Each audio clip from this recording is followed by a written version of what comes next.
បានសម្រេចចិត្តត្រូវដោយសារជួយខ្ញុំច្រើនមែនតើក្នុងការទទួលបាន TA នឹង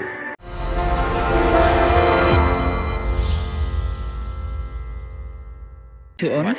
โอเคอ้นนั่งต้นชั่วโมงหนึ่งแค่นี้พวกนายบงส่งไปต้นชั่วโมงหนึ่งจะนับอารมณ์เดี๋ยวบ้านโจรูไปต้นชั่วโมงหนึ่งการไปพีและต้นชั่วโมงหนึ่งการประกอบต้นชั่วโมงหนึ่งใช้เลยพีเสนอแต่เอเดเห็นชั่วโมงหนึ่งแข่งคุยแค่บริเวณประมาณเจ้าอ้นอาเจอนายน้องคนติบ้านเนี่ยอ้นถ้าอ้นชั่วโมงกี่ได้บอลខ្ញុំឈ្មោះតាំងមីលៀងមកពីសាលាមហាសាស្ត្រា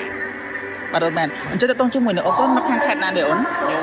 នៅពេញ อ๋อนำไปโอเคอ้นยังไงมันจะต้องชั่วโมงหนึ่งอ้นตอนอ้นมีที่จะนับอารมณ์ไปงานได้เดี๋ยวอ้นบ้านจะชั่วโมงโจดีในต้นชั่วโมงหนึ่งกระจับบัตรลมเตลปีก่อนพีประมาณชั่วโมงหนึ่งแข่งอีสโกลน ខ្ញុំបានសម្រេចចិត្តត្រូវដោយសារកញ្ចប់ខ្ញុំបានដូចថាជួយជំរុញជួយខ្ញុំច្រើនមែនតើក្នុងការទទួលបាន TA នឹងខ្ញុំអាចចូលមើលមេរៀនហ្នឹងច្រើនដងដដែលបានដែល